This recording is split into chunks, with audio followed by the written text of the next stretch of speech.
I'm Jeff Palmer, born in Indio, and then came to East Street. My parents lived on East Street, 803 East Street. The house is still there, and grew up there until high school, and then in high school we moved up to Moonlight Drive, and then went to college at the Desert, and then moved away, and then came back here about 12, 13 years ago.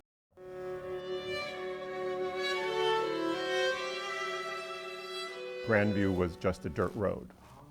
And so our gate and the Samuelsons who lived here were just kitty cornered. We had a chain link fence because of the dogs, and so it was just a normal thing to go back and forth. And so my parents got to know the Samuelsons, and my mom had kind of a little, it was very cute. He was a big flirt. Val was a very large flirt. And so he flirted with my mom, and my mom was, you could tell she enjoyed it, but couldn't do anything about it, you know. But it was very, even as a high school kid, it was very fun to see her blush and, you know. And at that time, Val was doing his bulldozer was here sometimes, and they were creating that road. Dunn Road. Yeah. Dunn Road, yeah. Dunn, yeah. Yep. This is Dorn, that was Dunn. And in exchange, he was going to get a big piece of acreage up there. But then, of course, it all fell apart because they did it illegally. Sure. My image of Val Samuelson as a kid was, he was the first artist I ever knew, and he was an artist. He was pretty out there, and always was doing alternative things like alternative foods, alternative herbs, things like that. He worked outside in his little shack, did his paintings, and then they'd take off during the summer. And when I knew them, they'd go to Mexico and spend the summer in Mexico and then come back again. Miriam was the ultimate artist's wife. She was very severe, black hair, always worn in a bun, dressed in like white shirts and pants, and so they were, you know, they were not the normal Cathedral City people, but they were incredibly friendly. They'd come over to our house and we'd go over to their house all the time. And I always loved his paintings, and my parents bought one for their living room, and then I saved up and bought a little one for my mom and dad's anniversary. And I remember coming over here and saying that to them, and I'm sure, you know, they charged me a tenth of what it was worth, you know, but going through the paintings and having Val explain all the paintings and stuff was just wonderful, just magical. So we lived on East Street, and back then it was mostly vacant lots, and Agnes lived on F Street. Did she live on F Street? So anyway, she was a neighbor, and she was just nothing special. And then right on the corner of E and Van Fleet lived the Sussmans, and they were exotic because they fenced their entire lot in so you couldn't see, but inside it was totally desert, and they were world-class marionettes, and so their whole home had these, I remember the horse and the ballet dancer, and they would play them for us, you know, and then my sister and I made marionettes with them one time. And they were good friends with Agnes. And my mom was a seamstress. That's how she made extra money. And so she was the seamstress to everybody that needed a hem put up or a zipper put in or something like that. And so she would do seamstress work for Agnes Pelton, and then Agnes gave us 2 paintings, which unfortunately I have no idea where they are because it was just it's just an old lady's paintings, and when we moved, they were just another painting, and you know, it was nothing special, you know, and it was just another desert painting. And at that time, there were, you know, there were some wonderful desert painters around here, but they were just, you know, it would be like going to the gallery and seeing local artists here now, and you know, they haven't made it, and you know, and so it's like, well, I can give this away, or you know, that kind of thing.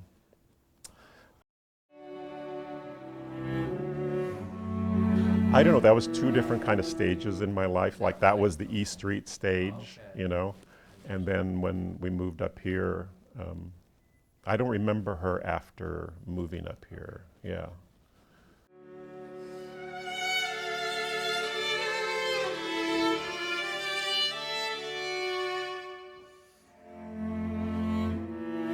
Yeah, we lived on E Street, 803 E Street, which my dad built. He built the house next to it, and then that only had 2 bedrooms. And then when I was born, he built the house across the driveway for us. And my parents were Box 1 Cathedral City, no matter what Bob Hilary says. And I have my Social Security card to prove it that says Box 1 Cathedral City. And it was because my mom was the tallest woman in town, and Box 1 was the top left corner. And so they got Box 1. And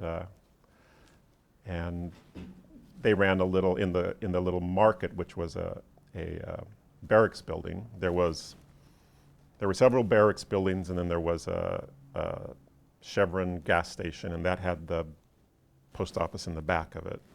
And the one barracks building was the supermarket, the market, and it had a little fountain, and my parents ran the fountain, and my mom would bake pies, and my dad would do sandwiches and stuff like that.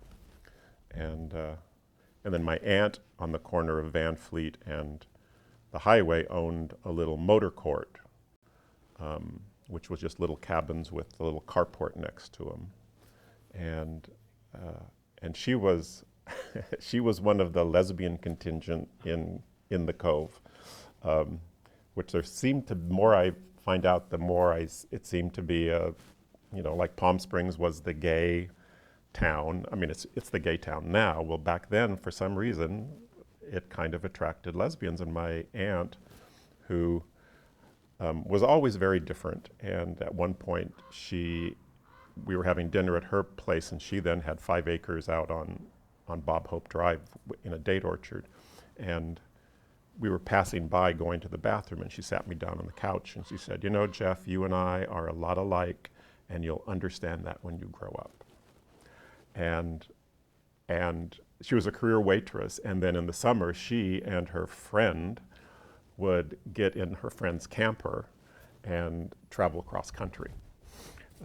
So, you know, all these, there's all this wonderful history, but there's also this unwritten history that, you know, is just verbal, which is sad to be losing. And that was one of them. You know?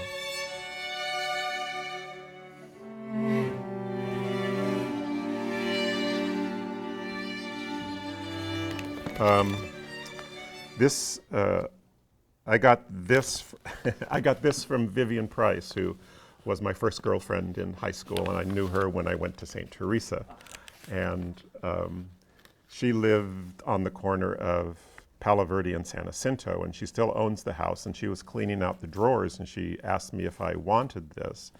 And it's the CC&Rs for Sun Air Track number 2, which is the area of Cathedral City that's like Palo Verde, Melrose, Bankside, that area. And it was being built up in the 50s and 60s, and my dad actually built 3 houses there. And in the CC&Rs, it says that no portion of said tract shall ever be owned, leased to, lived upon, or occupied by any person whose blood is not entirely of the white or Caucasian race.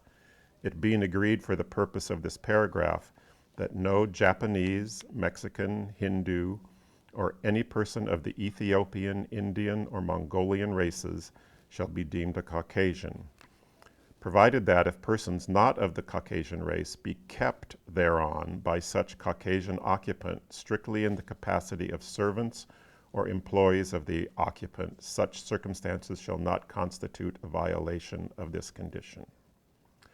So Cathedral City had its own little White supremacist. white supremacy going on, you know. And, you know, as a kid, I had no idea that was going on. I mean, I remember when Section 14 was bulldozed, and I had several black friends, and my dad, who owned a plumbing company, all the laborers were black, and because the union wouldn't let them in the union, their homes were bulldozed within 48 hours, and they were gone, and they missed work, and my dad was wondering what was happening, and they were all relocating either to the North Palm Springs across the freeway or up into Banning and Beaumont. And that's how Palm Springs got rid of its problems.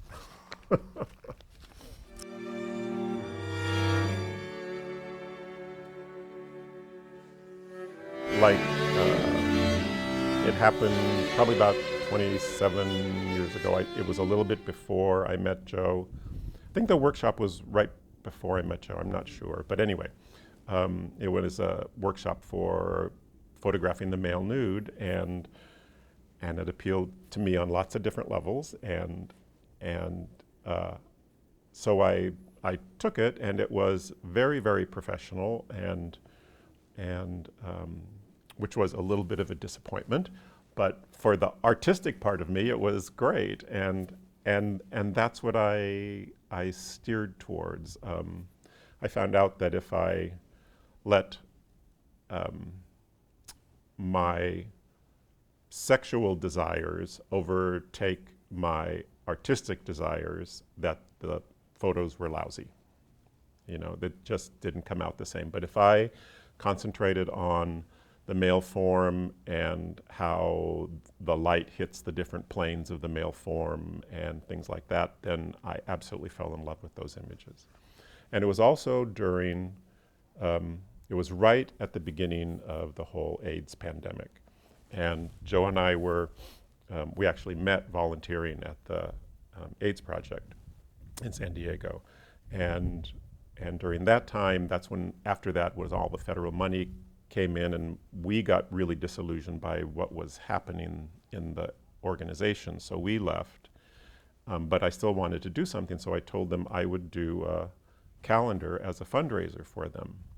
And this is like before the internet and all that kind of stuff. So male images were still, you know, if you were a closeted gay man, you would go into a bookstore and look at Playgirl and maybe put it in the back of your pants and walk out with it because you were too afraid to do anything. So I said, let's do a male nude calendar, and at that point it was completely above the waist. And so we did it, we had it printed, we gave it to the AIDS organization, the San Diego AIDS Project, and the woman who was the head of it said, we can't do this, it would alienate our base. And I said, your base is gay men.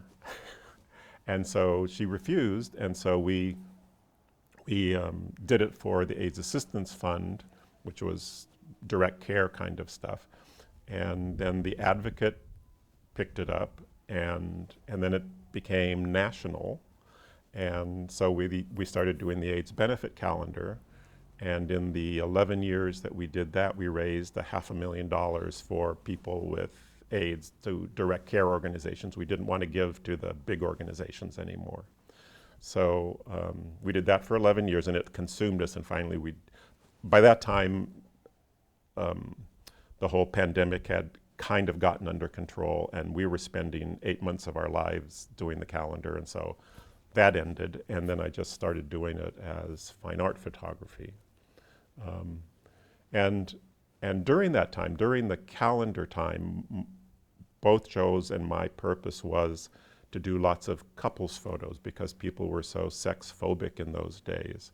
And it was lots of men loving men, not men having sex with men, but men being very intimate and caring and gentle with men. And probably a third to half of all the pictures in those kind of calendars were male couples. And then for the past 10, 15 years, it's just been just doing fine art male nudes, and then we do a calendar every year still.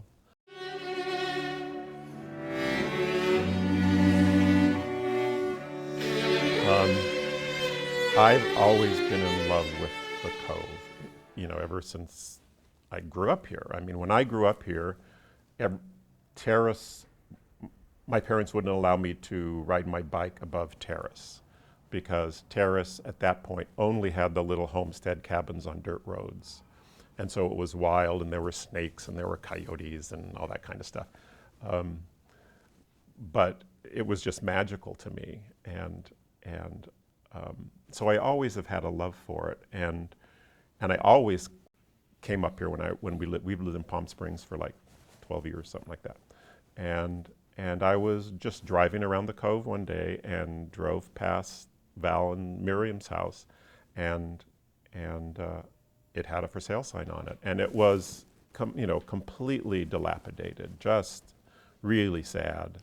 And so I immediately, and it was by that time it was government owned, and so I drove down to La Quinta to the office and said, let's write up a contract, I need to do it. And she said, well, it's the kind of sale where you put in a sealed bid, and so you won't know until the deadline when all the bids are opened up.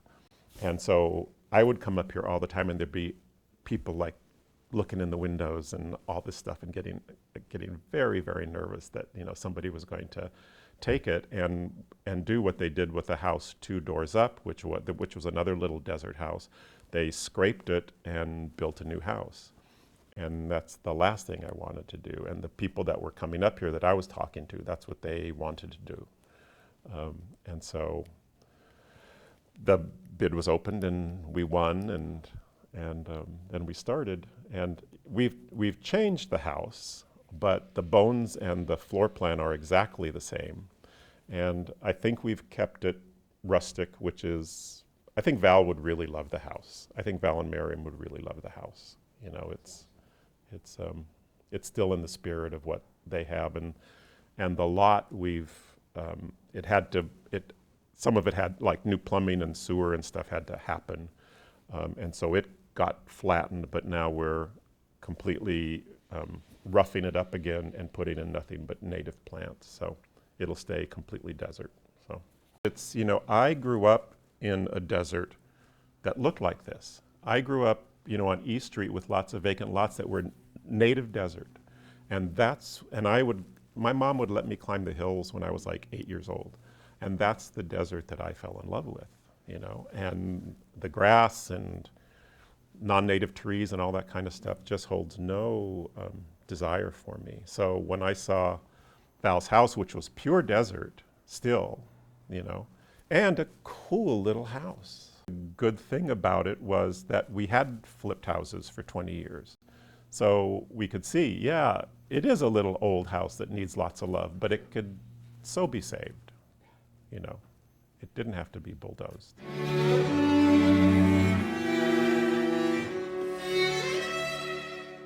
Yeah, we were working in the San Diego AIDS Project. I was in charge of the Safer Sex Project for gay men, and he was assistant to the finance director. And none of the people at the phone bank showed up, none of the volunteers, so I was down answering the phones, and I saw this pair of running shorts and legs run up the stairs, and I went to my office mate and said, who is that guy that just ran up the stairs? And her name was Twyla, and she said, oh, that's Joe Pascal. He helps the finance director. And Joe afterwards went to Twyla and said, who's the guy down there answering the phones? And she said, oh, it's Jeff Palmer. He's with the Safer Sex Project. And so I got up the nerve. My first lover had died 2 years before that. So this was like the first venture out, you know. And I went up to Joe and said, you know, would you like to go out and like for dinner and a movie? And he said, no, I can't. I have other plans. And of course, it was like crushed, you know. But he did, and he had other plans. But what I didn't know is he had made a date with this man he had been enraptured by for the last year, and finally had a date with him, and he canceled the date and said, I just met the man I'm going to spend the rest of my life with. And so then the second date happened, and I cooked him dinner, and we saw Moonstruck, and of course, Kismet. So we've been together for 27 years. So.